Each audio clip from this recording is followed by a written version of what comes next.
Can I be heard? Is it working right away today? Because that's pretty rare. You can hear me, let me know. Yes. Oh my god. Look at me. This is like the second time in a row I've got it right away. Hi besties. How's it going? We have a doozy for a stream today. We have a many things to do. So we gotta get on this hot diggity daffodil as fast as possible. Alright. But first, some hellos. Hello, Liz. Hello, Kenzie and Maddie and Mariella and Savannah. Yes, I did get new Squishmallows. One of them was my boyfriend's request.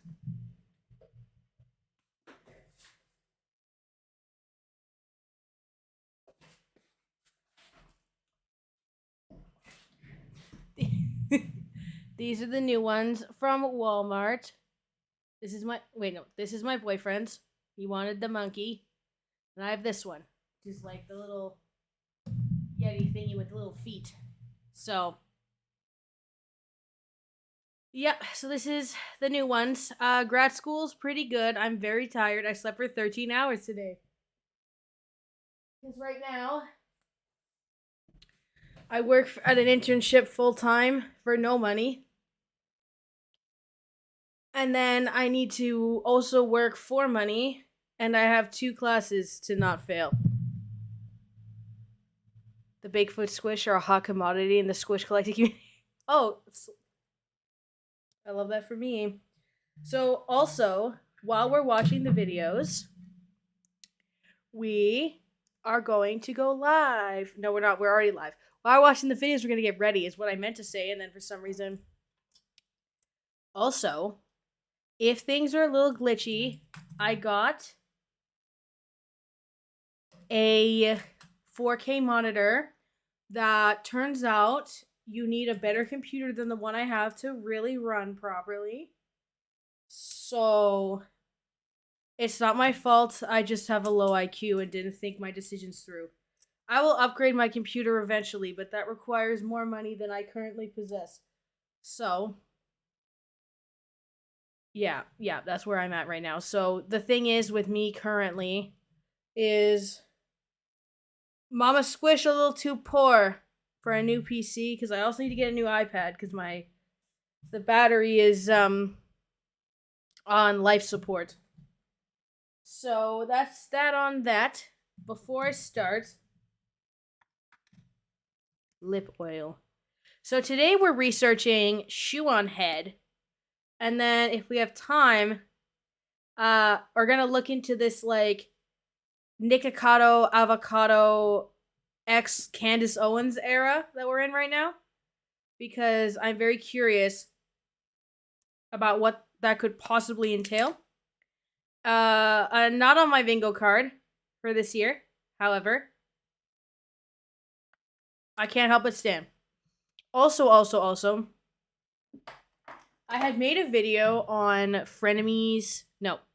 on Leftovers X Bradley Martin and that conversation, and I took it pretty positively because, like, I think it's good to, like, try to talk to somebody who's, like, kind of not responding well. Also, hello, Sharky.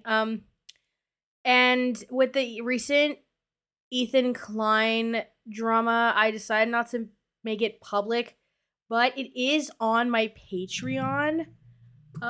If anybody wants to join for $2.50 for the month to watch it, I just don't want to make it public because of the whole kind of ordeal, but at the same time, I still made it. So if anyone's interested, it is here. That's not a plug, by the way. Like, you don't have to watch it. Just some people were asking me about it on, like, Twitter and stuff. So that's that on that, because someone had requested it. Okay, so now that I have my little thingies in my hair, we can go down here. and get right to it. So here's Sh0eonhead, somebody with subscribers. That's as far as I know. I've already scripted most of the video, actually, TBH. That's why I'm going to be able to film it when we're done here. But I've gone through like her wikis and some like Reddit pages and stuff, but I have not watched much of her actual content. So we're going to finish, the video that I was watching. And then, yeah. Oh, I didn't scale this properly, did I? Oh my god. Oh my jeez. Hold on. Boomer core. I'm always boomer core.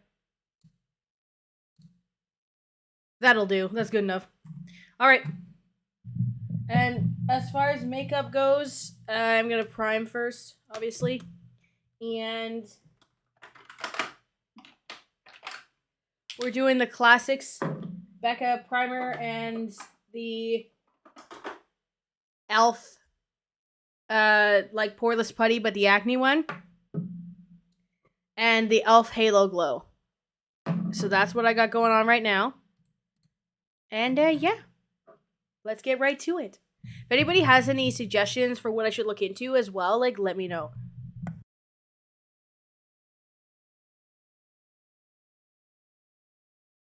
Also, hello from Canada, not Australia. It is, for those of you who are curious, in where I live right now, it is almost minus 40 degrees Celsius. So, which is so cold that it's almost the same as minus 40 Fahrenheit and minus 40 Celsius are the same. Masculine, like punching people in the face. Some behavior is more feminine, like wearing floofy dresses. People bully Ben online all the time because he's short. Do I get bullied because I'm short? No. Why does Ben get bullied because he's short? Because he's a man. Short men are seen as weak and fragile and whatever. Which, by the way, is not true. We love our short kings on this channel. But you'd think because of this, Ben would kind of sit back and be like, hey yo, maybe all this like gender stereotype is kind of dumb. Maybe I should just ignore the fact that some guys like to wear different clothes than me. I'm just gonna, throw on my cowboy hat and lean against a truck and do my own thing. Fellas, what's stopping you from looking like this? Okay, I am done with this man. Let's see what Rule 60... Also, if anyone hears, like, crackling, that's her audio. It's either that or my AirPods are holding on for dear life and no one else hears it. Also, hello, Emily.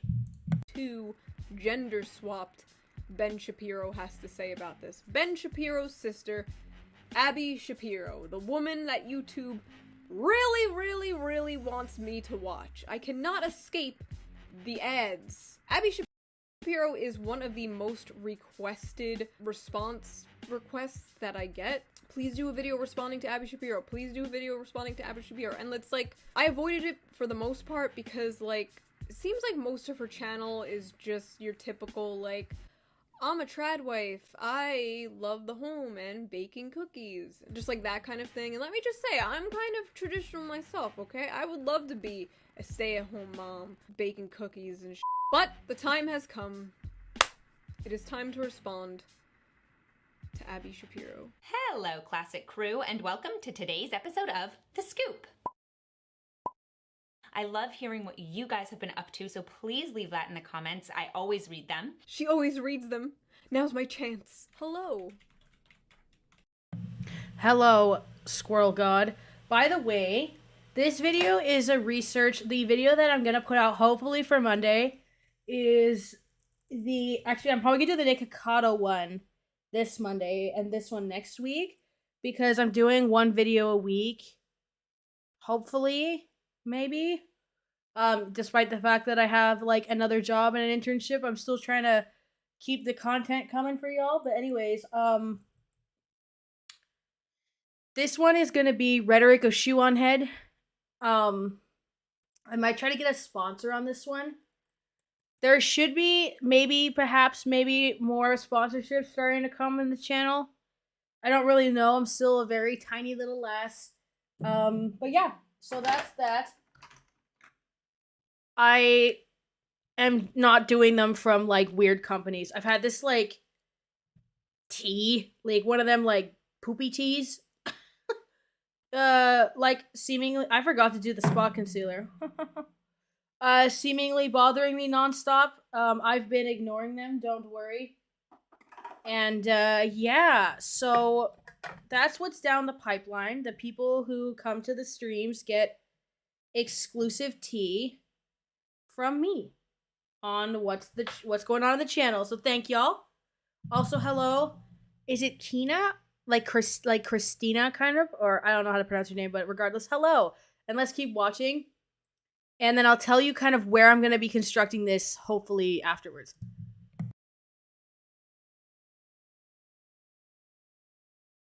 Mommy. The first thing I want to talk about today is something that kind of went viral on Twitter, and that was Harry Styles in a dress on the cover of Vogue. Yeah, that really happened. It's 2020. Anything can happen, it seems. What? Am I just like desensitized? Am I calloused? I remember being a teenager, right? Back in the early days. Way back. The days of eBaum's World and LimeWire. I remember being on the internet in those days and seeing some wild, crazy shit. Like I'd have images burned into my mind. I still can't eat chocolate ice cream. Now I see objectively worse things online, like every day, and I just kind of scroll past it. It's like, whoa. Thank you, Debbie, for the super chat. And yes, like the stream. That would be really cute and slay.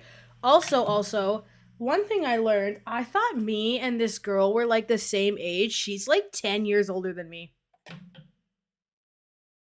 But it's because she's got like the e-girl aesthetic, like really strong, right? You can tell like the really big eyes and the little kind of doll-like outfits. And I thought she was like the same age as me. And then I was reading the wiki and she's born in like 1990 or 1991.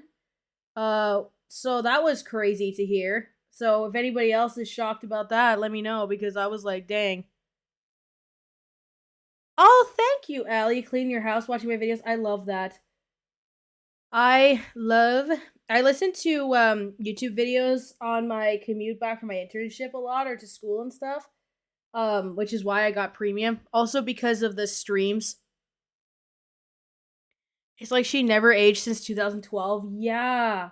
Well, that's what I'm saying, right? Like I was like, oh, maybe she's like 24. You know, something like that. It's like, nah. She's like 32. In this, she's like 30. Which is like crazy to me. Because like I said, like, I thought we were the same age.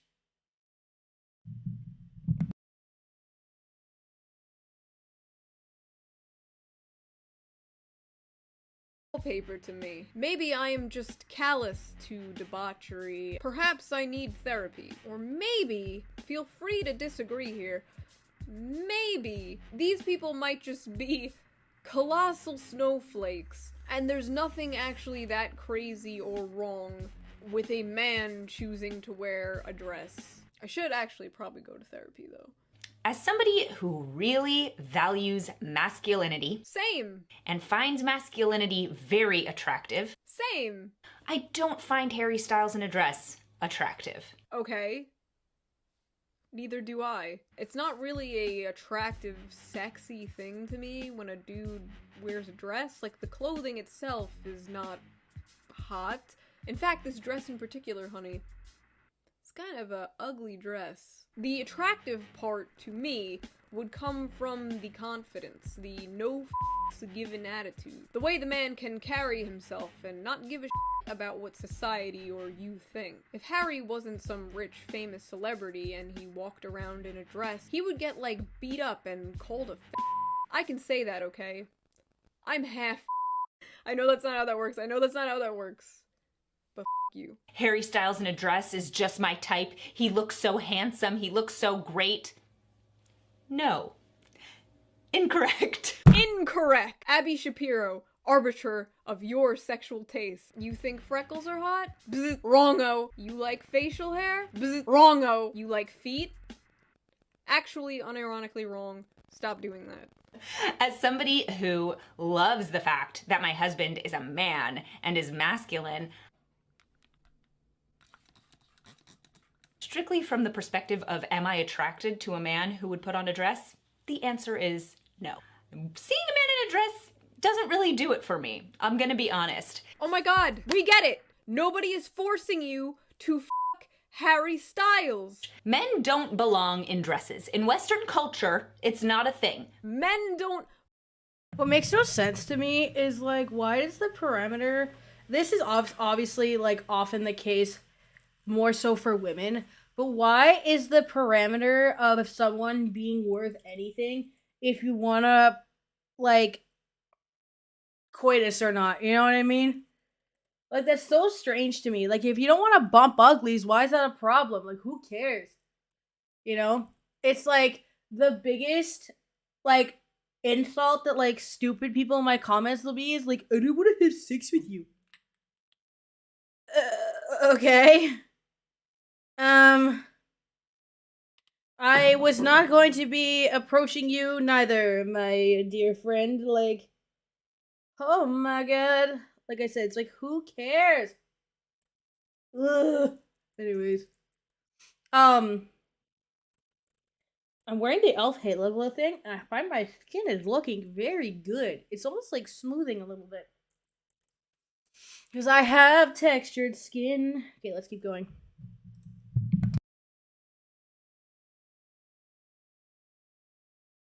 belong in dresses. Holy shit. See, I thought this was just gonna be like a moderate conservative take.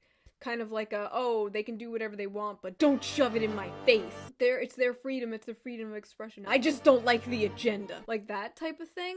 But no, men don't belong in dresses. If it doesn't turn me on, it shouldn't be allowed. Could you imagine that's just how, like, the world and the country, like, operated? Things that don't make you horny should be outlawed. Pray I never get into power, you guys. Men don't belong in dresses because men should be men. It's a good thing for men to be men. Not having masculinity at all would be a real loss to us as women. If you wear a dress, it won't turn me on.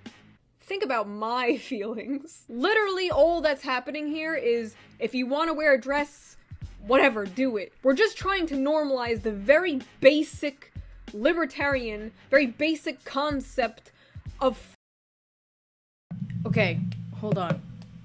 Is this stream giving gender bent Hassan to you? Because I feel like it is. Right? I'm sitting here as a woman watching political videos of another woman and, like, occasionally pausing to give my, 2 cents and making the jokes with the chat. Right? So it's just instead of, like, this being, like, Steven Crowder on the screen, it's, like, another girl. I think it's funny. I just looked at myself in my, like, Streamlabs, and I'm like, oh my god. Oh my god. You're better than Hassan. Thank you. It's not giving... Okay. I don't know, I just felt like... Just, like, as a setup, I mean. I don't mean necessarily, like, the things I say and stuff. Just, like, I'm just looking at, like, the visual element, right? I'm a little square in the corner. The only thing is I don't have my chat on screen, but it's because I still haven't figured out how to do that.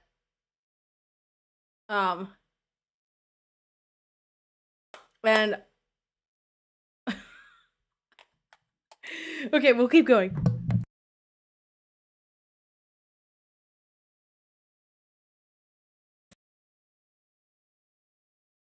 freedom of doing whatever the hell you want as long as it doesn't hurt anybody else. Normalize. The words coming out of my mouth. Time to get normalized. That's double plus ungood. If our forefathers came back from the dead and looked around, they would be like, why are we letting the black people vote? But they would also be like, stop treading on this man's freedom. This is America. Oh, wait! Wait! Harry Styles is British. Oh, wait, I forgot to mention that she's a libertarian.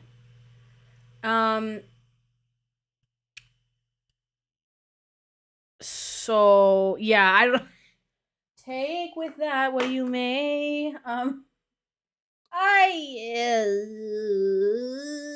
Libertarians, like, libertarian is just fancy academic for, like, weird American individualism. And I can say that because I'm not from America.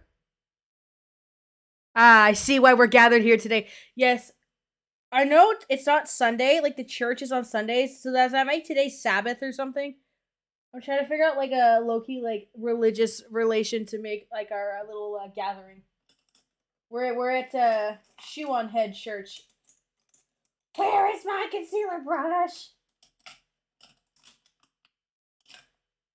Okay.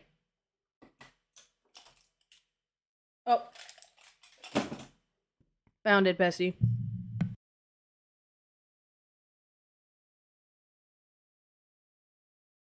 Never mind. George Washington would just call him a fucking lobster back and shoot him in the head. The whole idea of toxic masculinity really bothers me because the word toxic implies that masculinity in and of itself is poisonous. And it's not. True! No, it doesn't. No, it doesn't. Nobody knows how language works. Toxic is an adjective to attribute to the term. So toxic masculinity means that specific instance of masculinity is therefore toxic. Why can't people read? Like, oh my god, like, the way, it's just so annoying. It's like, no, that's not what that means. That's not how language works, actually. Same thing as if I add big in front of shoe. That does not mean, therefore, there are no small existence of small shoes. Also, thank you, Nerdish. But yeah, I'm just kind of like, bruh, please learn language. Please.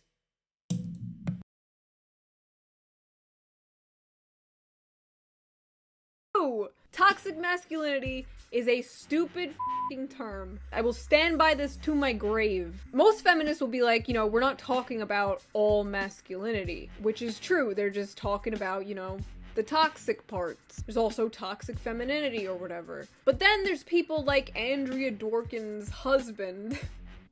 Yes, she has a husband. That man's balls are in a jar somewhere. Then there's people like Andrea Dworkin's husband that are like, actually no, those other feminists are wrong. We do mean all masculinity. Oh man, this weird one specific article that also kind of looks like it was on Tumblr. That means that everything is that. I don't know why I always gotta wear my, like, Waterloo sweater when I'm, like, really gonna be hating. But, like, it's like my YDHB video, I was wearing this. But, like,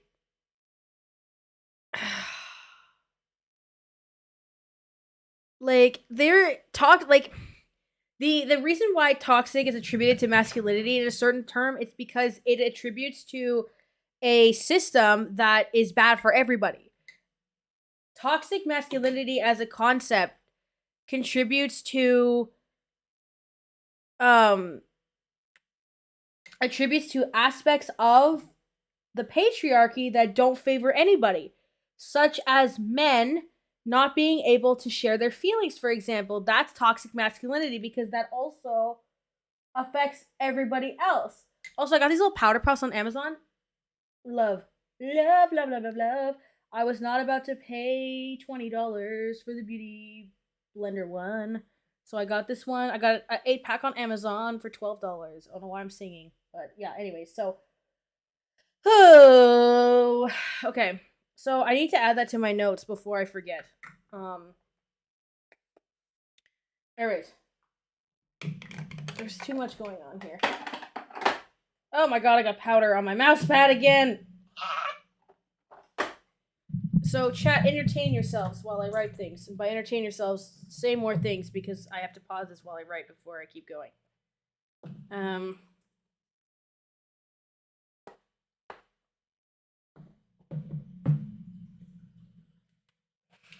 Also, hi, Lee. Oh. My god.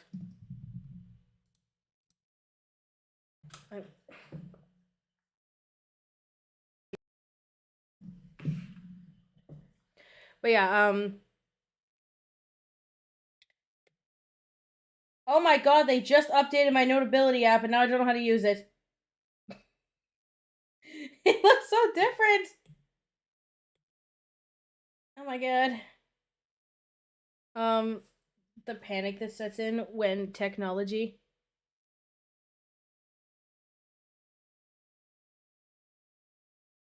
Excited to watch Amika stream, but TBH, I hate legitimizing these edgelord streamers. It's like shit. Yeah, I just kind of want to talk about all different types of creators, right? Because I've had some criticisms in the past, for example, that I was like always dogging on the same couple people, being like Gabby Hanna, Trisha Paytas, and like Jimmy Snow or whatever. So I'm trying to make sure I can kind of like diversify. Yes, that's a word. Diversify my content, kind of talk about different people.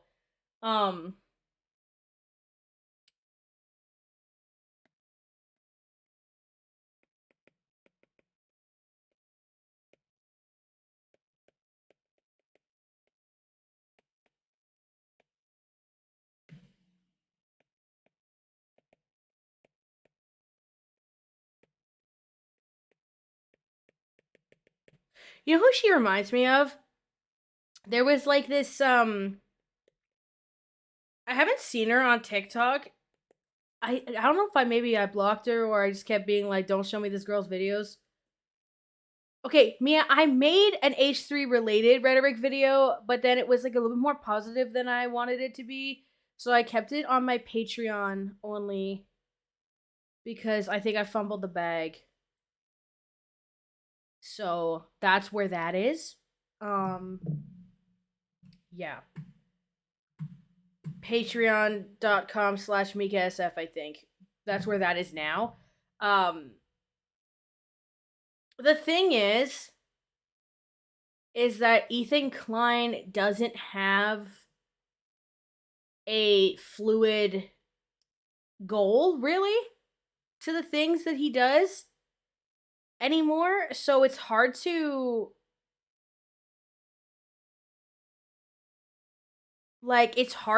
make one because like I pick people who have like a clear agenda, right?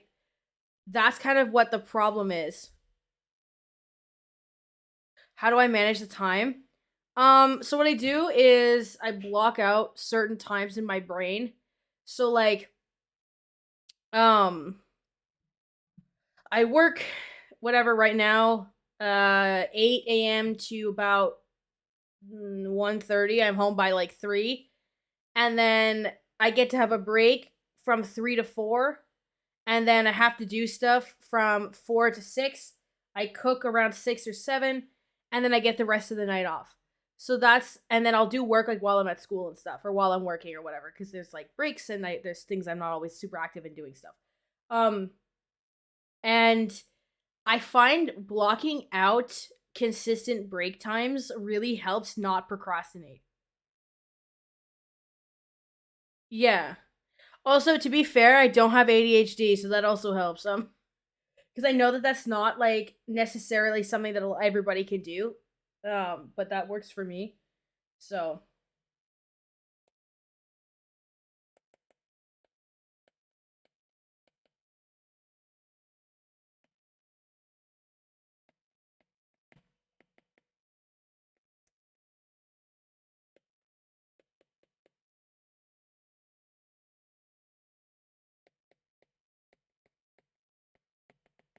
I'm also writing stuff. You can't hear the little tickety text, but I'm trying. Yeah, commute is 3 hours. Yeah, so's mine. I unfollowed after the bottom debacle. Oh, yeah. Yeah, that was also very rough. But like I said, so my thing is like, the rhetoric videos are hard to make when they aren't consistent in what they're doing. Nerdish, you're welcome for the advice, or anybody else who liked it. I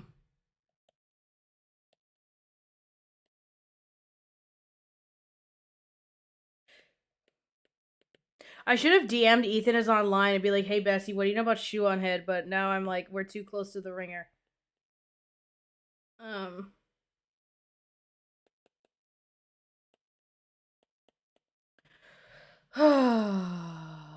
I need Anthony Padilla rhetoric video.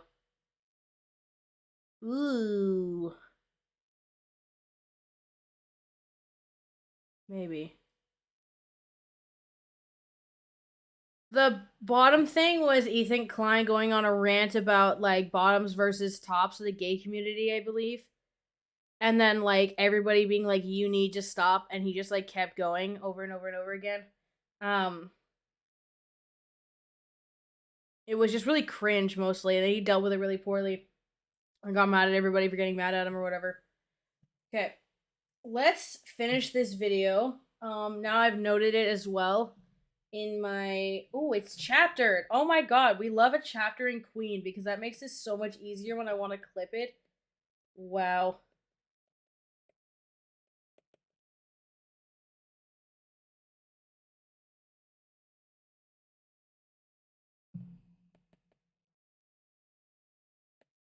All right. Yeah, I'm doing, like, I have 2 13-hour days a week. Like, where I'm for 100% like out of the house. And it's, like, really rough. I am very tired after those days. I feel like I get hit by a bus the next morning. I've started getting those, like, Starbucks triple shot, like, energy drink coffees, and then I'll put more coffee in it. Don't do that if you don't want to die, but I'm just trying to survive until my internship ends in April.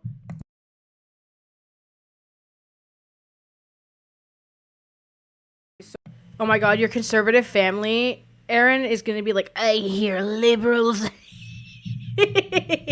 So shut the up. And of course, like, the brands had to jump on this discourse, like Gucci selling a $2,000 men's dress to fight toxic masculinity. Give me $2,000 and then toxic masculinity will go away. You want to be a good ally, don't you? The toxic masculinity discourse is just... Every time a libertarian says something in capitalism is bad, I just want to scream. Then what do you like? Free market, isn't that the whole point? Won't capitalism just deal with it itself or whatever you think happens? Like, call me Ice Spice. Like, come on now.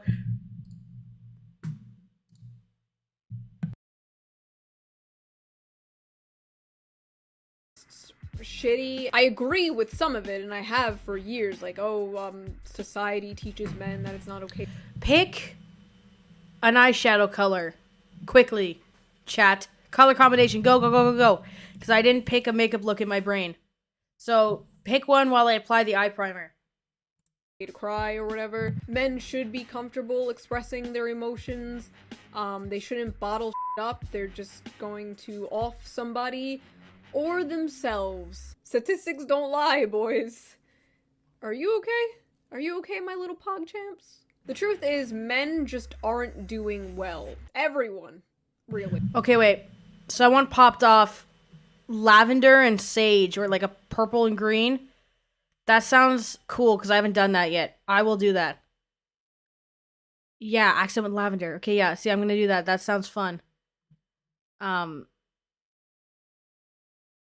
Okay, yeah, cool. I have a really cool metallic to put over that, too.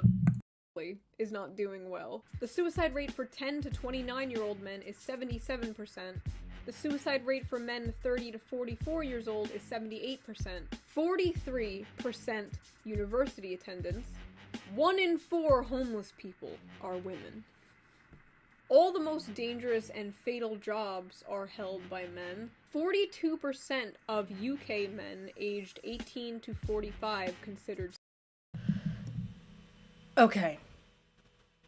Here is where I'm gonna be on my based pills. Okay? The problem with people like this is that they don't acknowledge that the reason why this is happening is because the patriarchy has created this construct, right? Men need to help everybody in order to help themselves. Because all this does, when you just start reading these arbitrary values, is they are saying you are a victim and you can keep pleading victim for comfortability and to not change. Like, that really annoys me because it's like when you have a gun and you shoot yourself in the foot, right? You had the gun. You got the gun. Right? Like, you're the one who's created this kind of system. You need to be able to step outside and realize like what you contribute and what you're responsible for. And women can contribute to this too, and non-binary people, everybody can contribute to like the patriarchy as a structure and everything. But to be like, oh no, men are the true victims of what? Then what do you want? Like, women can't change it because the men are the people who have the power and decide these things. Like, I don't understand. Doesn't make sense. The video thumbnail jump scare. I just kind of like don't really like to put real thumbnails on these because I always do them so last minute. So that's where we're at with that. Okay, if we're doing lavender and green, what palette do I do that with? I only have one purple shadow, I think, in like quite literally my entire collection. I have this Mice Cosmetics Flower Bomb palette, which is, I think it's on sale for like $6 right now. Anybody want? Not affiliated, by the way. I wish. Doesn't have the pressed glitters in it anymore. The one that they have on the website is just like doesn't have the glitter shades, but has everything else. So okay, purple and green, right? Okay, hold on. If I need like a sage color, what we're gonna do is combine with this one, the Kaleidos Flower Punk palette, which is this baddie over yonder, this one. And I have a little Kaleidos cart going on right now because I really want more of this stuff. I want them to work with me so badly. Like, the way that I'm about to hit pan on this like pink, you can see the huge divot in it. I think if I get a little bit closer. The lighting's a bit too blown out, but you know, they won't. I DM'd Kaleidos, so I was like, please work with me, and they didn't even answer, so I'm just gonna cry, scream, and throw up. But yeah, so these are the greens that we're gonna use. Is this type of green, and then the purple is this one, is like these two kind of things. And I will keep going.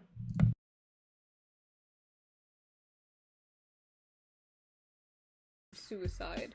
41% of men who contemplated suicide felt they couldn't talk about their feelings. 32% of men who contemplated Becca, you didn't miss too much. We're just researching for a Sh0eonhead video. Suicide didn't want people to worry about them.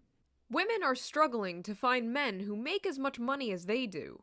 Broke men are hurting American women's marriage prospects. A good man is hard to find, especially in this economy. The country is facing a crisis of broke dudes, according to new research from Cornell University, and it's left successful ladies single and disgruntled. Men are poor, women most affected. Litcher, who has been studying marriage for 30 years, says the gig economy and lack of good jobs have contributed to the death of well-to-do dudes. What I always say is, when you're so used to holding power, not being in the dominant position feels like oppression. And that's what a lot of this is, and that's what a lot of these libertarian or conservative arguments are. When you're used to if you're used to always winning, losing feels unfair. Like, so all of a sudden, men have to compete for the job market, right? They don't just like show up and instantly get hired. That's why they're broke, because they're not used to having to actually really do anything. In the same way that women did when they had to come into the job market. And then women were teaching other women strategies to increase productivity and increase hireability because of those disadvantages. And now that things are a little bit more even, they have advantages of being able to understand the more productive and difficult practices and how what you need to be taken seriously.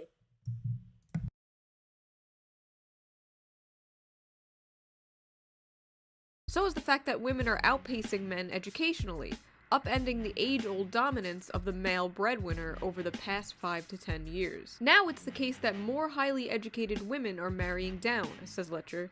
Men have to get with the program. Single New Yorker Gina Thibodeau has some theories of her own about the fella famine. I don't even consider myself all that successful. I just make a living wage and I'm comfortable. But the majority of guys she meets can't say the same. Like, let's not pause to just step back and take a moment to think about how depressing that line is. Apparently, women aren't getting married anymore because of a surplus of broke men. This is possibly the most hilarious study we've ever read. Because let's be honest, they're benefiting from the privilege that affords them better wages, faster promotions, and intrinsic respect from everyone they meet. If they're not bringing home some financial benefit to the table after we suffer through the... She read intrinsic like intrinsic. As in like stringy or stingy. Very, very, very strange. But yeah, like, I'm gonna probably get, like, death threats from this video, but, like, it'd be like that sometimes, like, or whatever they say, you know, like, it's whatever. I'm kind of at a place where I don't care, you know? Like, because the thing is, too, like, leftists annoy me, too, you know? Like, the society, we live in a society. In the sense of, a lot of leftists will try to correct me in the comments, talking about, like, theory I haven't read, or blah, blah, blah. Yeah, it is very, very, very cold. But, it's just annoying, because it's like, yeah, I'll have, like, leftists try to correct me, quote-unquote, like, theory I haven't read, which, like, they clearly haven't read based on their analyses of these things. Oh, this is a Joker eye look too, isn't it? I said we live in a society, and now I'm doing purple and oh my god. Okay, anyways, and people don't realize, like, when they're correcting me on the internet, that I really, like, read theory for this job. And, like, all the videos have, like, theory laced through them. And that sometimes I can just understand that not all theory is perfect. Just because it existed in theory doesn't mean that it's, you know, without flaws. That's what academics are supposed to do, is, like, be critical of one another. That's kind of the whole purpose. So, that is pretty annoying.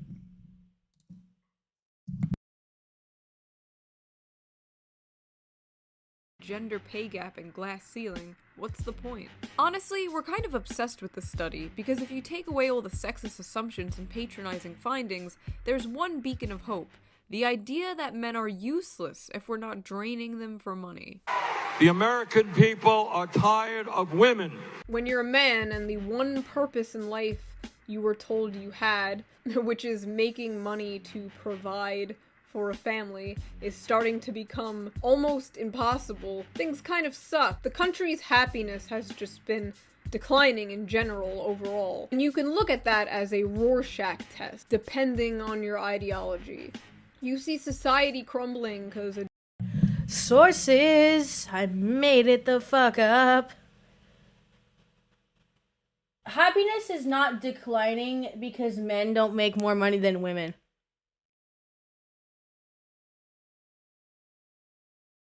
Right. It's because, you know, housing crisis, healthcare crisis, pandemic, government hate us, earth on fire.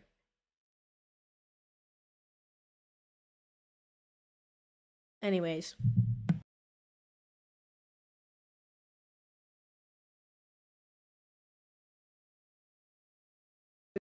dude wants to wear a dress. I see society crumbling because we are a dying empire. We are not the same. So here's my hot take. I don't give a f***. If you are doing something that does not hurt anybody else or stop anyone else from doing whatever they want to do, then you do you. That is my outlook on life. Whether you want to be a traditionally masculine man, a traditionally feminine woman, or you're somebody who likes to experiment with. Oh, have a good day, Lee. Shoe is literally a shoe. Light skin, walked on. Oh my god, I'm sorry.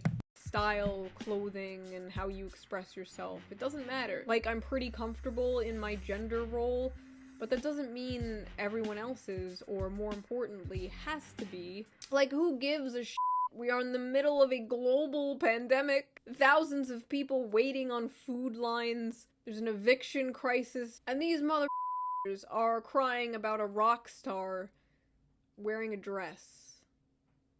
And I'm crying about them crying about a rock star wearing a dress. So, who's really the most pathetic here? Listen, kings, life sucks and then you die. So do whatever the f you want.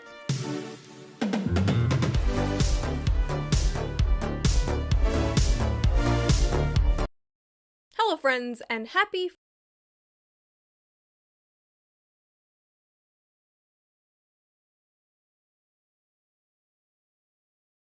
Alright, besties. We need to watch the Balenciaga video next. I'm sorry in advance. Questions for men answered by a woman. Ooh. Girl, why are you fence sitting on cuties? Weird take. Weird thing to care about. Wait, is it not like...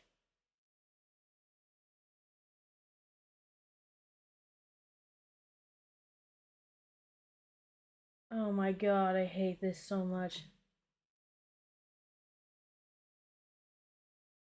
Where's the... You think the Balenciaga thing would have been more popular?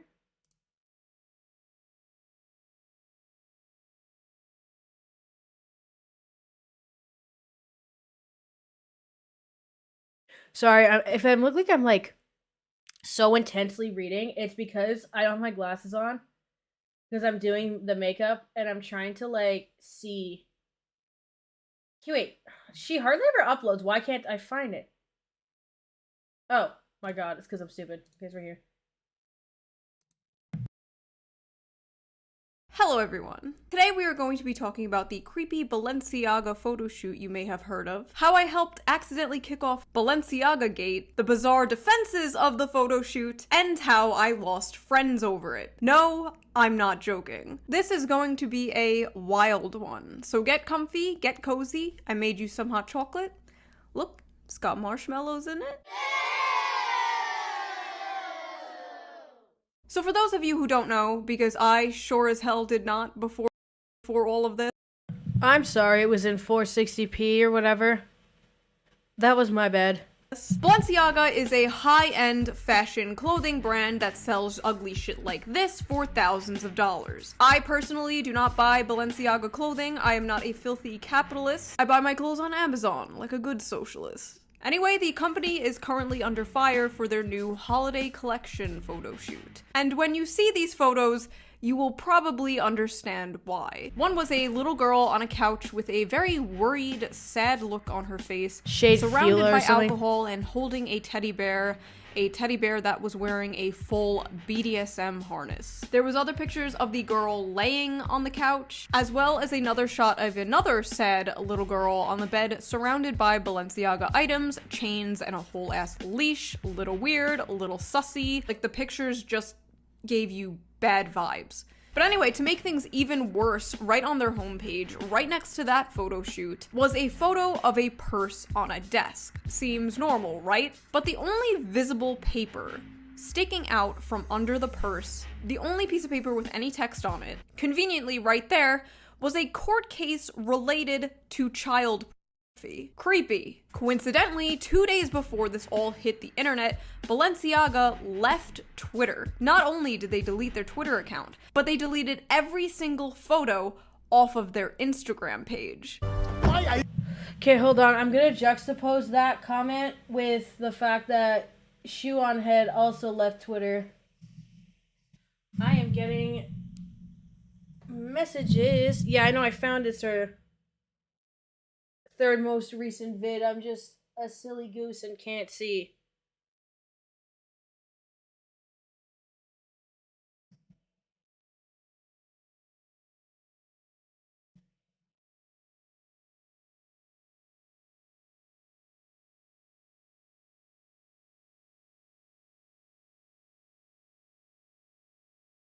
You know what's crazy? Completely random.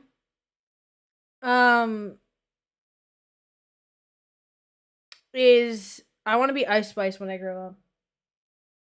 Even though we're the same age. Oh yes, the lib thing. Yeah. Someone just sent me the tweet y'all were talking about. Oh my god.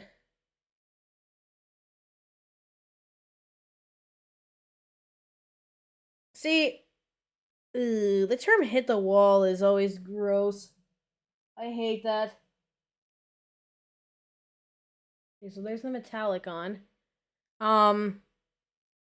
Yeah, also it's like really common for like fashion houses to like be dramatic and do things like delete their social medias and stuff. Like that's not the first time that's ever happened. Like, well, who's surprised? No one, you know? So yeah, like I would not equate that to being like some sort of, but you know, get your bag, I guess, shoe lady. Yeah.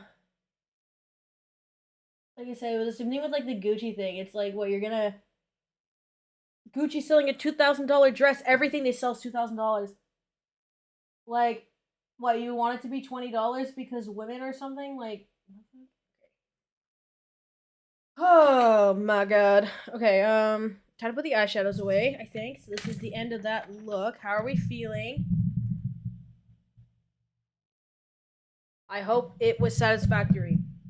This is actually extremely appropriate because of the, like, I'm gonna probably say we live in a society a lot in this video. So, I'm really excited for that.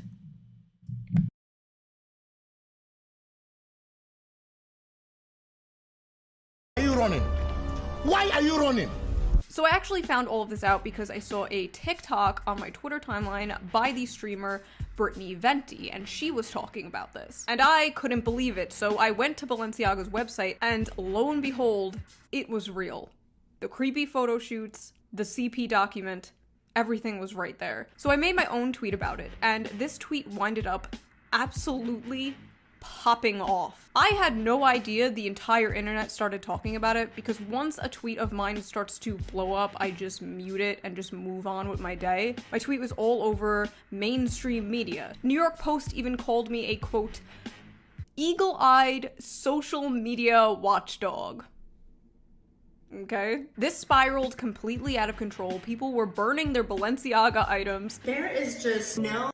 Hey, wait, besties, hold on. I got this from Winners. It's like that Urban Decay purple all day liner. I'm gonna put that in my waterline. And then on my not waterline,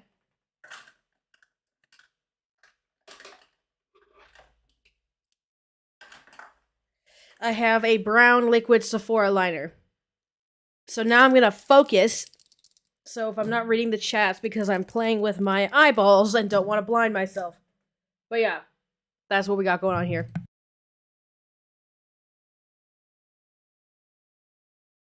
No PR team that is going to get them out of this one. Making rap songs against Balenciaga. Now I burn Balenciaga. They keep coming for our kids, now we need to follow. Designer brands and they high, I know hell is hotter. Even vandalizing Balenciaga stores. Also, just so everyone knows, I am not suicidal.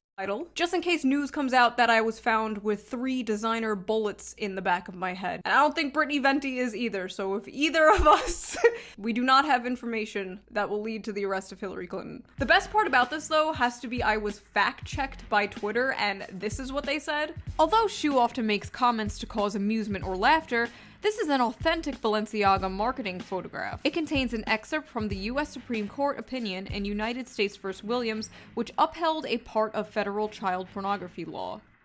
I've never seen one of these fact-checker things just be like, fact-check true. I know Sh0e likes to get a little silly, but she's actually serious this time. I also love that it just says Sh0e.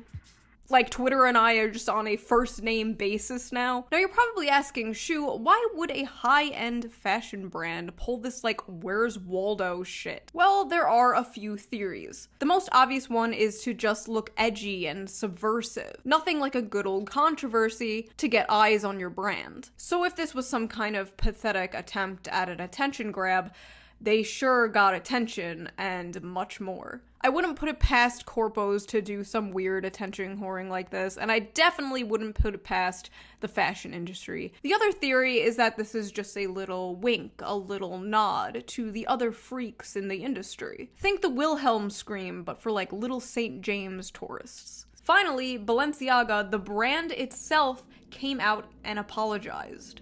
We sincerely apologize for any offense our holiday campaign may have caused. Our plush bear bags should have not been featured with children in this campaign. We have immediately removed the campaign from all platforms. We apologize for displaying unsettling documents in our campaign. We take this matter very seriously and are taking legal action against the parties responsible for creating the set and including unapproved items for our spring campaign photo shoot. We strongly condemn abuse of children in any form. We stand for children's safety and well-being. With Balenciaga facing a firestorm over a series of disturbing new ads, all eyes and ears were on their highest profile partner for comment. Kim finally released a statement on Sunday calling herself disgusted and outraged. Meanwhile, her ex-husband, Kanye West, after going on InfoWars and saying, quote, "There are a lot of things I love about Hitler," ran defense for Balenciaga. And now all of a sudden, everyone is so outraged and focused on Balenciaga, but then we're still aborting our kids. We're still fornicating. But, oh, we don't wear Balenciaga now.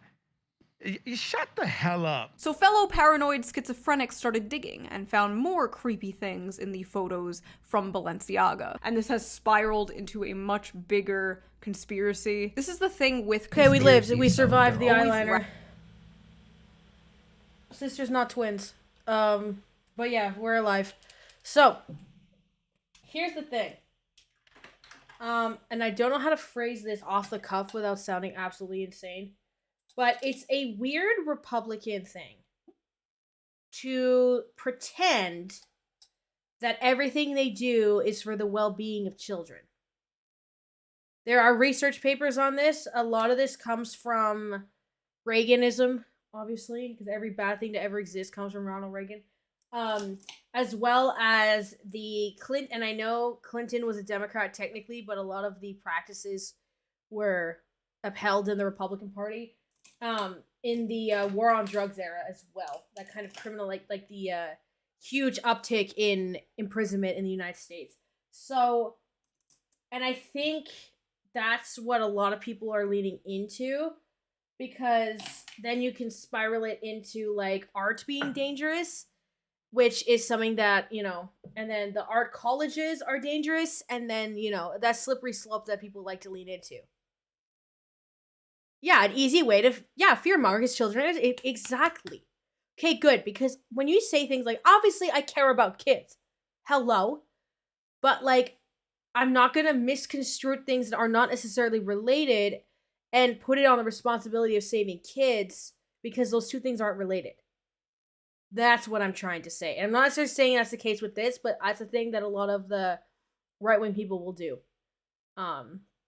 That's how they'll, like, defend things like ICE or, you know, the don't say gay stuff, all those kinds of things, right?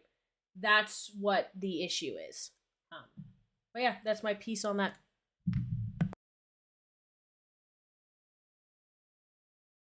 rabbit holes. When there's so many things that are unexplained about the world and people just kind of feel helpless and powerless, people understandably start to look for answers elsewhere. And a lot of people took this Balenciaga thing as just kind of the rich. Are y'all proud of me? Look at the pan I have in this. See? I actually pan my makeup products because I started linking my makeup in the descriptions of my videos. And I like with like affiliate links, but like no one uses them. But that's okay. Also, yeah, I'm not saying Balenciaga is like good, by the way. I want to preface with that. But anyways, any of the makeup I ever link, I actually use. Hence why this has like a huge pan in it. Because I know like with Mascara Gate and like Michaela and everything, that we're in a very sensitive time in regard to, you know, believing if anybody who makes content is telling the truth. But trust me when I say that these are things I actually like. Also, may I add, if anybody is looking for like a contouring product, that getting that much pan took me like a couple of years. And also the product it's 3 years old. No smell, no consistency issues. It's perfectly good shape. So it was like $50 Canadian, but it like holds up for a suit. There's a ton of product in here. And excuse me, unlike the Chanel bronzer, I keep hiccuping, comes in different shades. I think there's 5 or 6.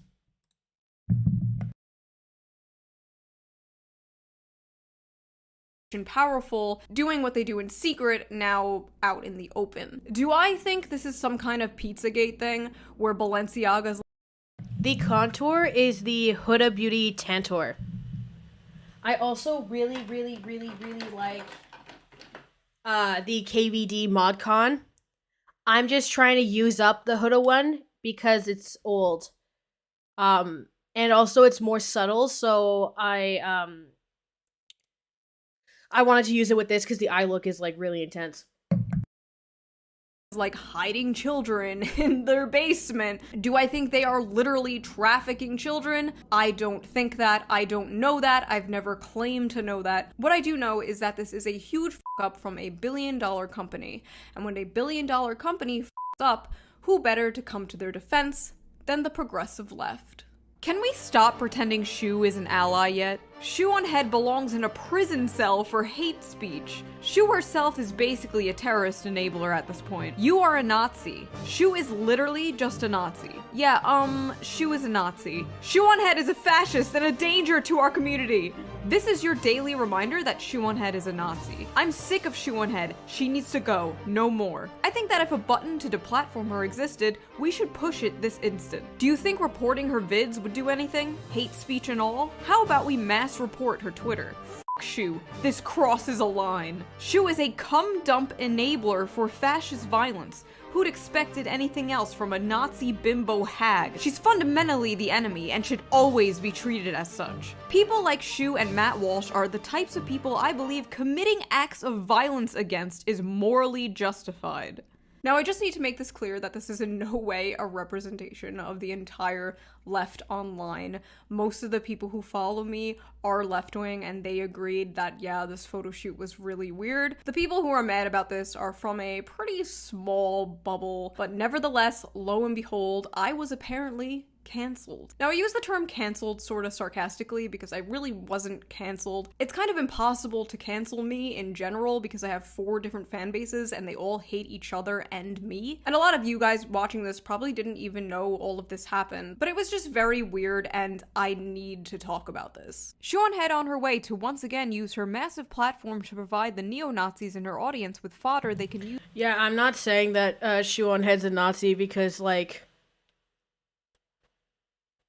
And that's not what the video is going to be about either. When I make the rhetoric of videos, it's about, like, the content they put out as much as it can possibly be. Because again, that's why I say I don't like to dabble in leftist circles, because I'm gonna end up in these like rabbit holes about this person that are just gonna go forever and ever. Speaking randomly, oop, knock something over. Where go? What? Oh.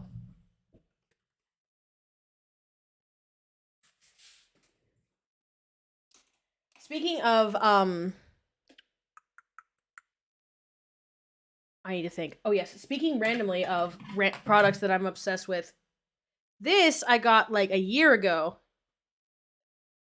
And look at the pan on this girly. Hot diggity daffodil. This is the Melt Blush Light in the shade Lynx.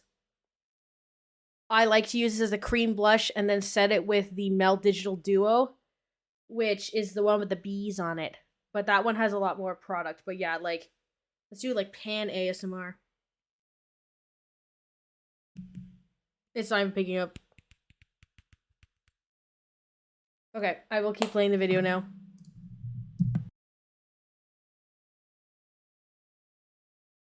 Used to justify the murder of gay people, but this time the day after another anti-gay terror attack. I'm sorry.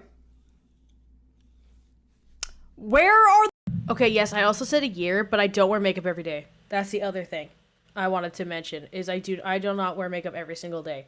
So for something to run out in like a year or less, actually it's not even been a year, it's been about 10 months, because I got it during the Sephora sale last year. So that would be April of last year. But yeah, I will continue. For the gays? My post had absolutely nothing to do with LGBT people. The Balenciaga thing in general had nothing to do with LGBT people. Where did this come from? This guy took a random response to my tweet and implied I was responsible for someone else's opinion and therefore fueling hate crimes against gay people. I'm just confused how Balenciaga posting an ad of kids holding stuffed animals and fetish gear turned into LGBT groomer discourse. Did I miss something? Look at the quote tweets and replies to her tweet thread from her followers. I have 500,000 followers on Twitter. I have over 1 million subscribers on YouTube. I am not the retard wrangler. There were a few people, not that many, who took my tweet and ran with their own narrative of it. I cannot control the opinions of other people. And a lot of these people aren't even in my audience. They're just random people on Twitter who found my tweet because it went viral. That is how a public forum works. If someone is egregiously being homophobic or harassing people in my replies, I'll just block them. There's nothing else I can do. What do you want me to do about the opinions of other people? Why don't you focus on what I said and did? Is it because I said and did nothing wrong? I mean this with the most respect possible. Posting this a day after a homophobic terror attack that happened because the trans— Yes, she did in fact say the R slur. Yep. The thing with the audience stuff is a lot of the talking points that she says are iterated in a lot of these circles. Holy God. Oh my God. That's picking up on camera real crazy like. What was I gonna say? Boo boo boo boo. Yes. So for those of you who are just coming in or are confused, we're watching Sh0eonhead because I'm making a video called The Rhetoric of Sh0eonhead, and we're doing this is the research stream for that. And we're gonna watch this, and then we're going to watch a bit of the Xanderthal and Vosh stuff on very fast, so I can get kind of a gist of what's going on with that. Because I read about it on the wiki already, so I have a pretty good idea. But yes. Also, someone brought up a point that a lot of the things that she was like sharing had like 0 likes, and I hate when people do that. They're like, these are the opinions of a bunch of people, and it's like no one read it. You know, it's. But again, a common. Just because something exists doesn't mean that it's plentiful, you know? Yeah.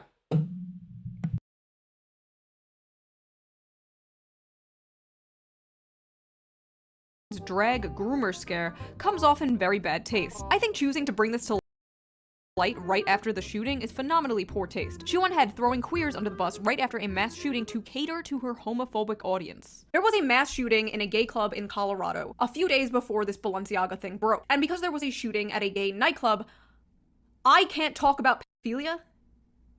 What? To shitpost the LGBT community on Trans Day of Remembrance is so disrespectful, I don't even know what to say. Same vibe as criticizing veterans on Veterans Day. Let me get this straight. Criticizing a fashion brand for pedo-baiting on Trans Day of Remembrance is the same as criticizing veterans on Veterans Day? Bro, you don't even need the far right at this point. You're doing their job for them. What the f? Even if I saw it from their perspective, like even if I removed my brain and replaced it with a little toy monkey with symbols or whatever they have going on up there, even if I saw it from their point of view, if the issue they have with all of this is that I shouldn't be talking about this at a time where gay groomer rhetoric is popular, why aren't they mad at Balenciaga for doing an ad like this at the time the gay groomer thing is popular? Why aren't they directing their anger at the brand? Why are they shooting the messenger? The worst part about this is that this tweet came from a YouTuber who I've been friends with for years. Why is this person, who I thought was my friend, doing this unhinged Stretch Armstrong reach to imply I am responsible for the murder of LGBT people? This isn't how you would treat a friend. This isn't criticism. This isn't a joke. This is disgusting. I just don't understand, like, if you had a problem, why didn't you come to me in private? Why did you have to make it into some public sideshow lit epic dunk for the world to see? Maybe this is karma, because I've dropped friends over politics before. Because honestly, I can't find any other explanation for this. Blaze, I don't know if you're just trying to, like, piss people off. Or, like, if you're asking questions. But, like, it's getting a little weird. But this wasn't even political. Like, I couldn't think of an optically worse thing to drop someone over. Like, I know you used to be right-wing. Personally, I can't relate. But not everything related to pedophilia has to do with gay people. Sh0 needs to stop with the conspiracy posting. Ah yes, the conspiracy. The conspiracy that the fashion industry is f***ed up and weird. The conspiracy that the powerful elites are abusing children. That conspiracy. The worst part is she pretends to be gay so she can yell homophobe when you call her out. I'm convinced Sh0 has no real political opinions and just says/believes whatever sounds good to her. Isn't that what an opinion is? Begging people to finally realize Sh0 is literally just right-wing. Sh0 is a conservative, no matter how many lefties try to say otherwise. There's a term coined by Lindsay Ellis that I think fits Sh0. She's a diet Nazi. Sh0eonhead is a right-wing propagandist. She is likely paid to be so, either directly or indirectly. I hate Sh0. She's not a leftist. She's a fascist who wants healthcare. Does this look like a fascist to you? She needs to be kicked out of the left like yesterday. She is a fascist. If you are denying it at this point, you are just a simp. Sh0eonhead is a right-wing paid propagandist infiltrating leftist spaces. She is a calculated and insincere plant, and she needs to be excommunicated. We need to boot Sh0 from the left. She isn't a leftist. At this point, we just have to not let Sh0 exist on the left anymore. Inevitably, she is going to leave the left, and it will not be surprising. So first of all, if I was going to leave the left over left-wing people being mean to me, I would have left the left like 8 years ago. I know it's hard for these people to understand because their extent of politics is quite literally Discord servers and Reddit communities. You cannot be kicked out of opinions. Like, I could call myself a right-winger right now, but I would be the shittiest right-winger ever, probably on account of the whole, I don't know, socialism thing. The whole being a socialist might get in the way. But more importantly, I don't know what about me calling shit like this out makes me not left-wing. It genuinely feels like some massive psyop. Like, I want workers' rights and for people to have their basic necessities met. I didn't sign up for this weird ass shit. I'm just so tired of like trying to prove to these people that I'm left wing. I'm just tired of being like, no, you don't understand. I voted for Bernie in 2016 and in 2020. I believe this and I believe that. The like left proving thing I can agree with to a certain extent that it's very annoying because like there's this constant, you know, air of disappointing somebody and that it's as if you can't win because it becomes like I'm trying to cut off my eyelashes.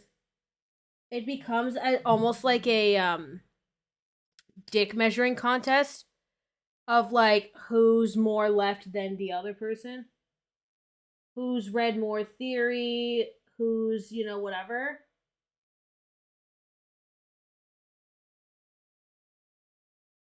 And she's right in the sense of you cannot get kicked out of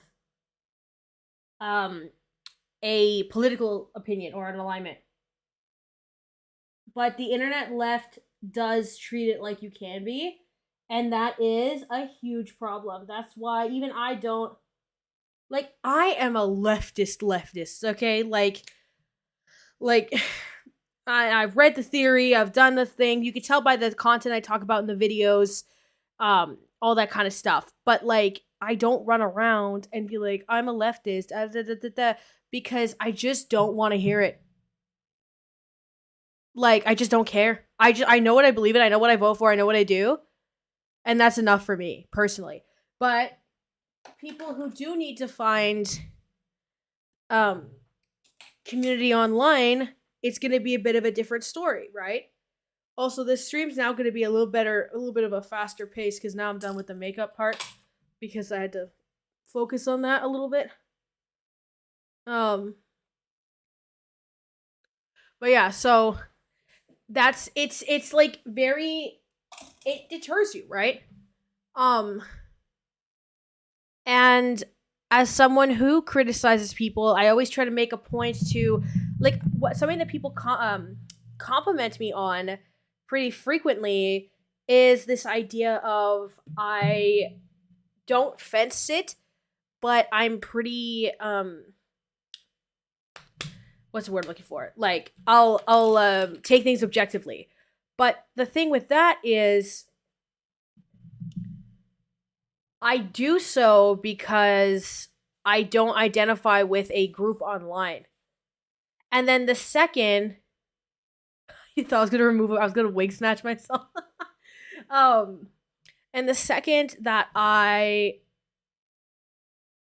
kind of get into a position of people wanting me to identify, I just don't bother because it doesn't make sense. But then, and then if I ever have some sort of like, it seems like any sort of bias, people are immediately frustrated with me as if I'm not human myself and have feelings and have certain, statements. Because the thing is that I think an intention can sometimes be good enough, for example, and that's a very base take to have on the internet.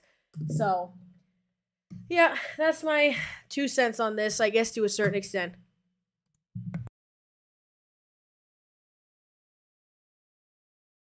I'm tired. I'm too old for this shit. I am exhausted. These people just want me to be some, like, progressive little shit lib, rising from the ashes of, like, the anti-SJW world. They want me on my hands and knees, groveling and apologizing for making, like, stupid level 1 baby edgy jokes about attack helicopters 5 years ago. They want me saying we need to destigmatize pedophilia, or want me simping for the CIA, or whatever the f these people are up to nowadays. And it's like, no, not gonna happen. Sorry. What's so funny is a lot of these content creators do agree with me, but they won't say so in public. Like, they DM me and they're like, oh, you're so right, instead of just doing it publicly because they fear their own audiences. It's literally so sad. It's like an abusive relationship. But I just want to go back to the more important, less personal aspect of this whole thing, and that is the connection between pedo and LGBT. So of course there are a lot of people on the right wing who are comparing the two. They have been doing this since the 1950s. The pedo smear has been thrown at gay people for decades. There's always been people on the right who will compare all the things I talk about, like the maps and stuff, to gay people. But it's very clear from my content, if you've watched my content, which I really don't think a lot of these people who are— So typically what I do, by the way, for the rhetoric stuff is I will find—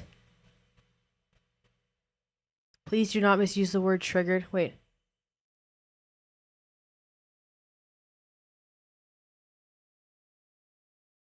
Oh, okay. Sorry, I just can't read. So what I was gonna say is what I do with the rhetoric stuff is I tend to pull books of a certain topic that I'm kind of looking into. So a lot of it she's talking about is media stuff, so I'm definitely gonna need like media books. That's what I'm gonna need. She's talking specifically about uses of certain languages and things. So I'm assuming I'm gonna need my linguistic structured book. And then we're talking about online, like, spheres of understanding of politics. So we're gonna need this one on internet information called This Misinformation Age. when I want, like, is this girl Boxy Reloaded? Me or Shoe? Because what does that mean? If you're calling me Boxy, I already know I'm built like a fridge, okay? Any hoozles. So I tend to pick the topics of the books that I'm going to need to be talking about the certain forms of content. And if I want to do a little bit more complicated ones, I'll pull things like my Foucault books and my Kenneth Burke stuff. Look up My Name is Boxy. I will, because now I've gone on like a weird...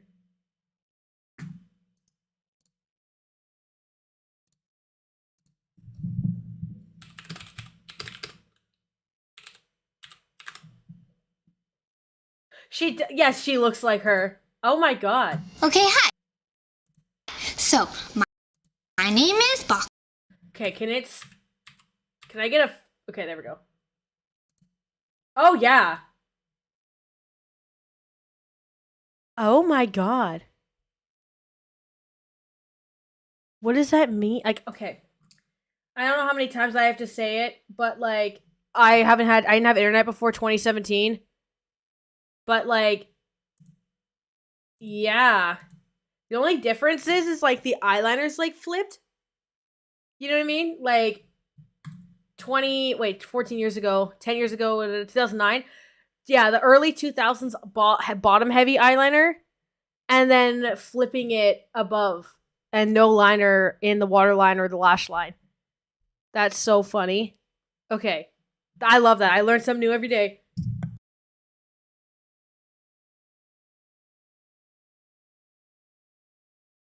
who are mad at me have done. It's very clear from my content that I've always pushed back on this. But what is new to me is now liberals coming out and saying I can't talk about this stuff, and that talking about it is somehow inherently anti-gay. Which, when you think about it, is really, really bad. Shu has never been a leftist. She's a right-wing reactionary trad wife who has an unhealthy obsession with making false equivalences between LGBTQ people and pedophiles. So first of all, let's be very clear here. I have been doing the opposite of this my entire career. This has been one of my focuses on this channel for years. And do you know what one of the core messages of a lot of those videos were? They are...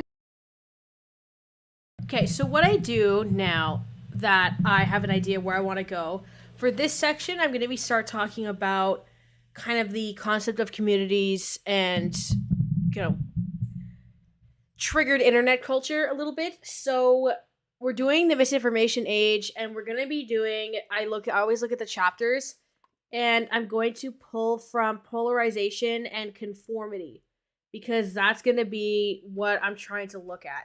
So then I'll find the approximate page, and I'll start skimming until I find the right section, and then I'll interpret, and then I'll incorporate the quotes into the videos. That's essentially what I do normally.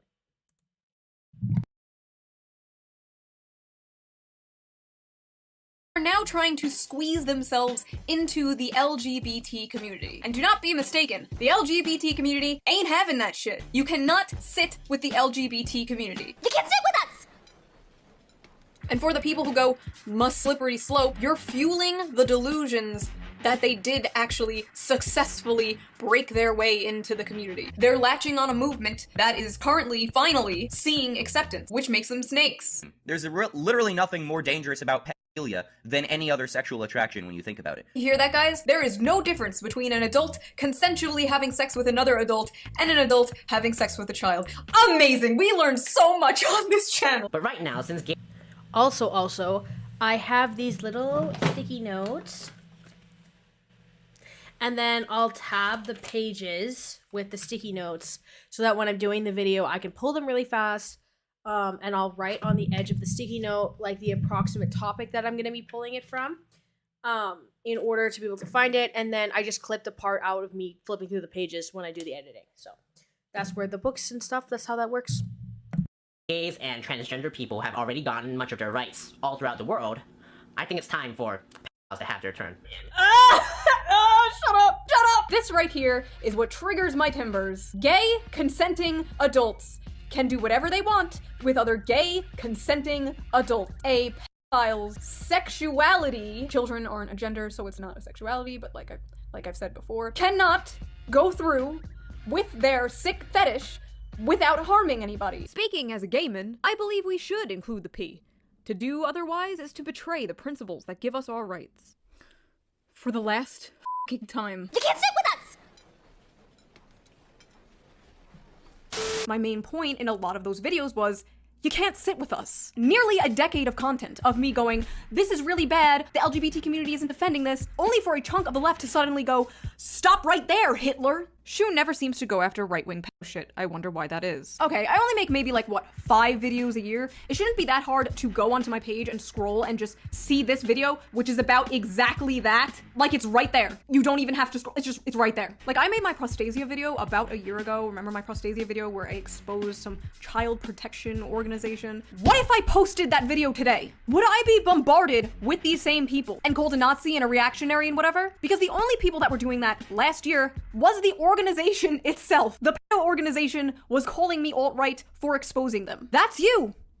That's you right now. It's a pattern from Sh0 that she had for years. Even though she didn't say gay groomer out loud, it can be seen as a dog whistle. Sh0 may not have said anything about LGBTQ+ people out loud, but we can hear the dog whistle from miles away. Sh0 knows exactly what she's doing. 31-year-old knows exactly what she's doing. That's the thing. She did not mention gay and trans people. We know that she is thinking it, and so does her audience. It's called a dog whistle. She hides behind technically not saying anything explicit. Stop falling for her dog whistling tactic. Just because she didn't say gay doesn't mean that it's not what she's implying. The sheer amount of people who still don't know that Sh0eonhead is a dog whistle. Her name is a dog whistle. It always was. It's so funny to me that you can literally breathe and these people will find a way to make it a dog whistle, but a child could be holding a teddy bear in bondage gear in a fashion ad, and they call you a crazy conspiracy theorist for pointing it out. And they love to do this gaslighting shit, right? They try to make you feel crazy for thinking something like most normal people would think is weird. Literal soup brain. Leather isn't innately related to BDSM. What's wrong with a child seeing BDSM gear? The child does not know it's sexual. What harm comes from this? Who gives a shit, dude? It's a kid holding a teddy bear. How traumatizing. People love to misunderstand fashion. It's so tiring. So I have little tabs, 2 little tabs. So that's what we're gonna talk about from this book. Yeah, I think it's funny because when you see the videos or the tweets, that she's like sourcing, they're very old or they're like, yeah, like nobody saw them. They have like 10 likes. It's just kind of driving for polarization.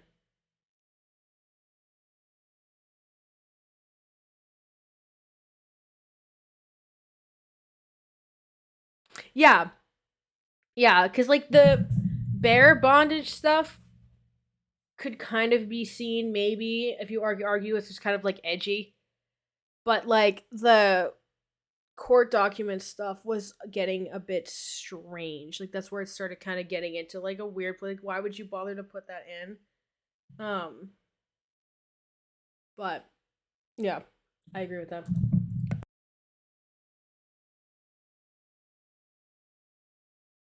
It's not pedophilia, it's fashion, mom. Look it up. Is putting a leather harness on a dog BDSM too? This child is not being mutilated.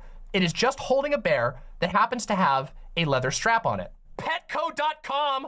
Oh no! They're selling pedophile wear! I'm sorry, you can't fool a degenerate. That is a BDSM harness. Maybe Sh0eonhead sees a piece of leather next to a child and starts getting a little, riled up. Maybe it's a little bit of project.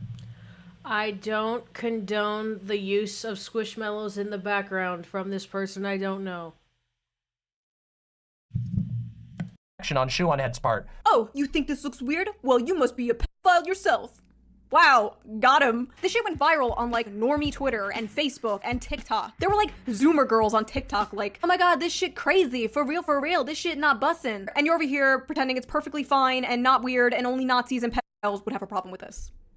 Okay. Just reject the evidence of your eyes and ears. Balenciaga better be paying you people good, because if they're not, that's even more pathetic. They should at least throw you like one of those $3,000 high-heeled Crocs or whatever the f***. Like the brand itself even admitted it was weird, yet you're over here running defense for them for free. Even more annoying than the gaslighting has to be the whataboutism. I see whataboutism all the time when I make content. When I talk about police brutality, What about violence against police officers? When I talk about men being cringe, what about women being cringe? When I talk about women being cringe, what about men being cringe? You can always tell when someone doesn't really have a point or they are low-key defending the thing you're talking about when they do this what about shit. And every time you want to talk about weirdo shit involving children, there's like 12 motherfuckers that crawl out of a rock like, notice how they never talk about child beauty contests. All this political theater from you, yet not one mention of banning child beauty pageants. All this outrage, but nothing about child beauty pageants.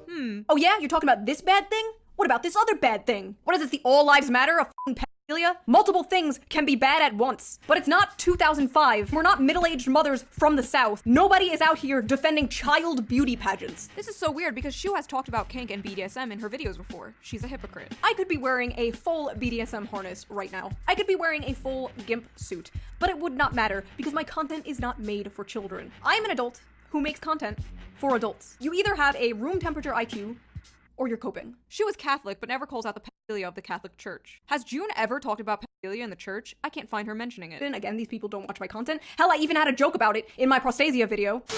It's literally tax exempted. It is a tax exempted pedophile club. So it's a church.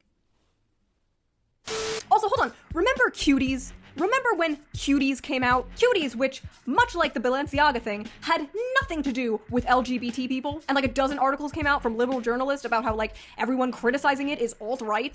Cuties, the extraordinary Netflix debut that became the target of a right-wing campaign. The controversy surrounding it seems to be propaganda fueled by non-types and anti-Semites. Audiences hate it because there's a moral panic right-wing campaign targeting it. Wrong. Leftists like Sh0eonhead and Vosh are critical of the film. Sh0eonhead is a notorious alt-right asshole. Also, you just tagged 2 aggressive, horrible accounts. Please delete that tweet. You're putting people on the thread at risk. And was Cuties not basically beauty pageant shit? It had nothing to do with gay people. And once again, we were calling it out. And where were you? Calling us f***ing Nazis. It doesn't f***ing matter. It doesn't f***ing matter if it's gay or straight. It doesn't f***ing matter if it's a giant corporation or a Netflix movie. They will find a way to call me alt-right for talking about this shit. The absolute urgency and ease at which these people jump on the most optically disastrous swords is both horrifying and incredible to me. The term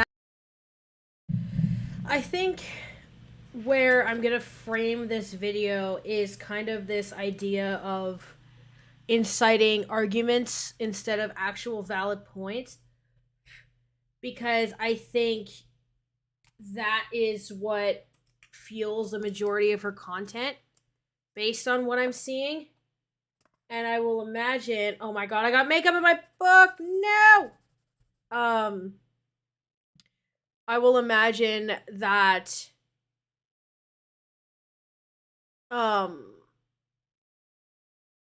I imagine that will be kind of the direction, which, oh my god, if she ever responded, I would die. Because debate lords get really mad when I won't debate them. Because I know that the nature of online debates are super manipulative. But it's okay.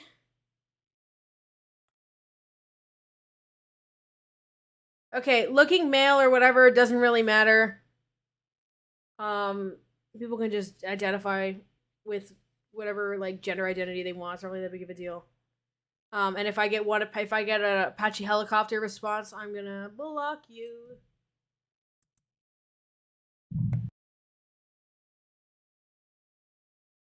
Map went from something on Tumblr that I talked about 7 years ago to now real hired academics using the term. Stigma against maps is a problem in part because it makes maps think that they're monsters. That's really problematic in terms of map well-being. It's really hard to cope when you think you're a terrible person because you have attractions that you can't change. And I'm a licensed professional counselor and sex therapist in Erie, Pennsylvania. And today I want to talk about minor attracted persons. Most folks are making incorrect assumptions about them without actually knowing much about them. And those assumptions create harm for an already marginalized population. Notice the familiar language they're using. They are co-opting progressive language. And I want the community, I want people in general to get ahead of this. But no, apparently MAP is just a right-wing psyop and I'm just a reactionary and blah blah blah blah. I feel like the crazy scientist in the beginning of a disaster movie that nobody believes. And then it's like too late. And what's upsetting to me as a socialist, what's upsetting to me is the progressive movement, or whatever this is, I don't even know what this is, in the near future is going to wind up at the least ignoring and at the most defending some real disgusting shit in the near future in fear of giving the right ammo. There are right-wing people who are constantly calling everything and anything to do with pedophilia, like gay shit, LGBT shit. Yes, I get it. I have a bi flag in the background of some of my videos, and I get comments like, nice groomer flag. Like, I get it. But how long should we not say anything in fear of giving them ammo? Because this was probably the most clear-cut example of something weird and gross, completely unrelated to gay people, and these people still did damage control for it. If anything would ever give the right ammo, it's the way you acted so quickly to defend this shit. And yes, by implying I can't talk about it, or I'm committing scholastic terrorism, or whatever the f the new buzzword is, that is defending this. This shit that anyone with eyes can see is creepy. I have been talking about this stuff all of my career, and I have a great track record. I was talking about maps years ago, and now there's hired academics using the term. I warned about Amos Yee, who said I was too mean to pedophiles, and he was arrested for having CP. I exposed Prostasia, then they shut down their forum, so young maps could no longer enter it. I helped get the word out about this Balenciaga thing, and even the brand itself had to admit it was creepy and is now doing an investigation into it. I don't care if you yourself don't want to talk about this stuff. I don't care. You do you, I will do me. But all I ask is that you stay out of my way when I am doing me. And just know that I am not sorry. I'm related, but my face is so shiny. You can like project a movie on my forehead. So situation in chat, it was just talking about someone that was in the video that she had clipped in briefly. Not really that big of a deal. And this is the last Sh0eonhead video that we have to really watch, and then we're gonna go to the more fun drama with Nickocado and Candace Owens. Yeah.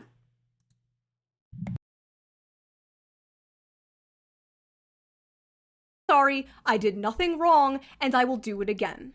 Goodbye.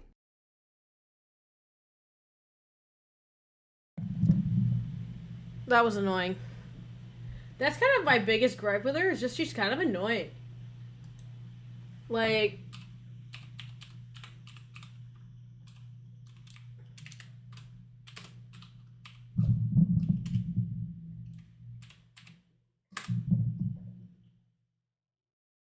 Yeah, I know. Okay, so... we do this one, and then this one. So what I'm going to do is open these in order in which I have to watch them. I've never really watched a Nickocado video in my life. But, yeah. Okay. We can hardly talk about... I'm back. All right. Are we... I call her Uncle O.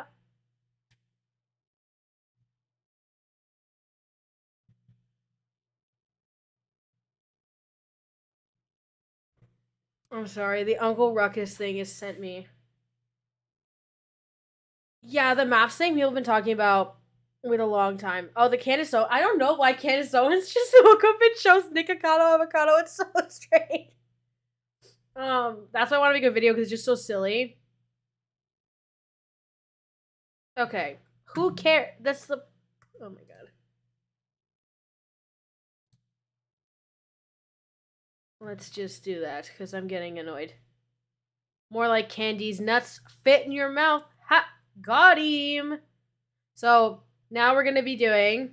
we're going to watch Candace Owens and Nickocado avocado, and I think it's going to be a fun little time.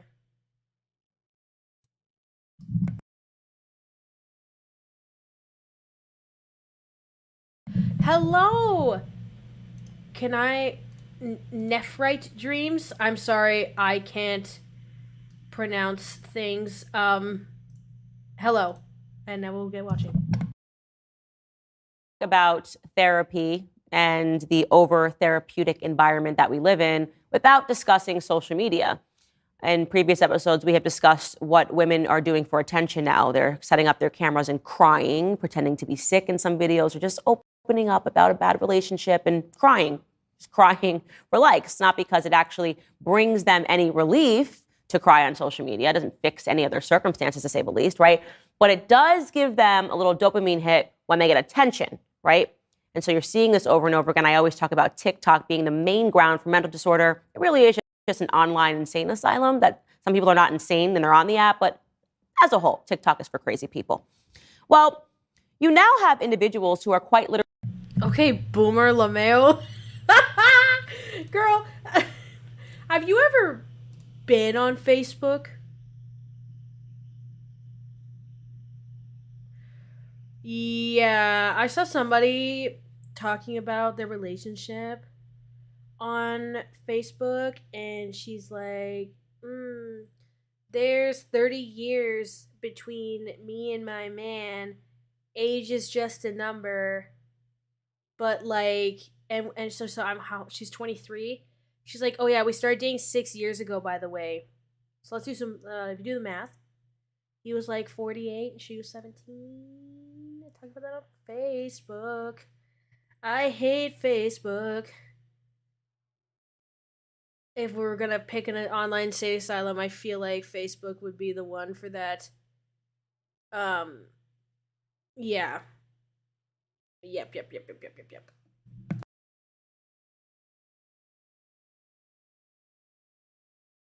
Literally dying for clicks. You're not going to believe that this is a trend, but there are people that are feeding themselves, right? We talked yesterday about the 7 cardinal sins. Well, gluttony is now taking place for clicks. I am talking in particular about people who have become famous by binge eating in front of the cameras. One example is a young man named Nicholas Perry. Now, he's interesting because he actually... Okay, wait. I gotta look up the Also, do y'all like my phone case? Isn't it slay? I want to get like a Casetify one that has like the MagSafe ring, because this one's not MagSafe, so it doesn't like, my little thingy is like not super stuck. It's kind of weak. But all the cases for the iPhone 14 Pro are ugly as sin because the phone's too new. So I can only get like Casetify ones if I want, and they're like $90. Okay, so what I was gonna do though, besides that, is I was gonna look up the 7 deadly sins, because I don't really know them off the top of my head. 7 deadly sins.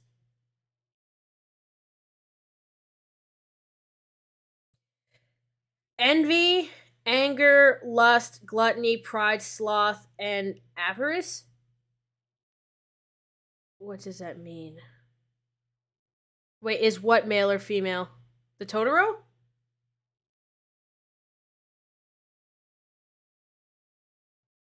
What does that mean? Wait, what are y'all talking about, male or female? What are you on about? I'm lost. Anyways, I don't know what avarice means. It's like greed. Okay, well, I mean, you're sitting in a giant office. Oh, cats. Yeah, I would say she's definitely very prideful. She's obviously very angry just by her diction, right? And I would say arguably a little bit envious. Because, like, Nickocado's, like, loaded. So, I mean, if you're doing, like, 3 of them right now, at least. Just saying. Oh, my God.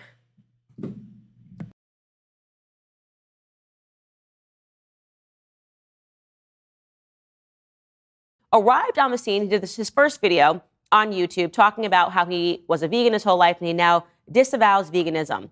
And in that video, of course, he was very youthful. He was svelte. He was small. Look at him. Look at this picture. If you're listening to this, he's just a rather small person. And by the way, I agree with disavowing veganism. I do. Brings you horrible effects to your health to not eat meat. Our bodies are designed to consume meat. What we are not consumed to do is to just consume everything under the sun and a bunch of calories for profit, right? So he began filming himself doing the exact opposite extreme. First, I'm not going to eat meat. I'm not going to eat a ton of other foods. Now I'm going to consume hefty portions of ramen or a stack of pancakes at IHOP. This was back in 2017. And today he eats in excess of 10,000 calories in front of the camera in videos that are entitled, I Hate Myself, as one example. Goodbye, YouTube and life, or celebrating our 700-pound milestone. Now, of course, when you eat like that and you are this gluttonous, it yields depression. So obviously, what has also happened is that he's doing this because he's getting attention, he's getting clicks, but he's also becoming depressed in front of the world. He's essentially killing himself on camera slowly. Ha ha, you're not allowed to say anything against the COVID vaccines. God forbid. Even if you want to argue about the, like, our bodies are designed to eat meat thing, because we do have, like, the jaw that moves both ways and blah, blah, blah, blah. The human body is not designed to eat hormones, growth hormones, or, like, factory farmed meats. So the American industrial, like, meat complex is in itself going to become, excuse me, oh my god, I keep hiccuping, is only going to be of an issue. So, also, unrelated, because y'all are talking about cats, I had a chubby orange cat named Pork Chop growing up. He was very nice. He passed away a couple years ago at like 16, 17. Which is pretty good for an indoor and outdoor cat, lived in the country. Yeah. I know cats are always like such fun. I want to have like stupid names for all my pets. The Canadian meat industry is a bit different. I believe there's still kind of like factory farms and stuff, but we're not allowed any growth hormones or steroids. And also, Canada has some of the best farm unions and strongest food guidelines in the world. So that's why four chicken breasts in the States, if somebody can tell me in US dollars how much about a pack of 4 chicken breasts would be, but in Canada, they'll often run like $30 for 4 of them, which in US dollars, that'd be about $25 for 4 chicken breasts. Food here is incredibly expensive to the point that it's kind of a crisis. But while that's not the entire reason it's expensive, because of the grocery monopoly with Galen Weston, who we should shmash allegedly, maybe, hypothetically.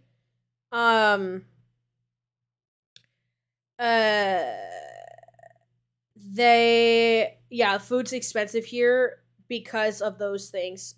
Like, you don't get nearly as much, let's say, like, meat out of a cow when it's like half the size. Yeah. Oh my god, if Tucker Carlson jumped on Nickocado, I would be on that like a moth to a flame, bro. Like, I would be instantly like, I would freak. Like, I want to do just like a video on like Tucker Carlson's unhinged segments.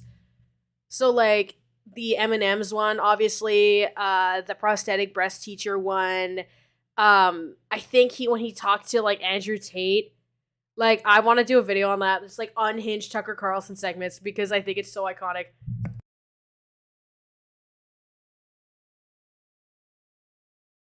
If you say, I feel healthy, I don't need a vaccine, they'll kick you off of YouTube, right?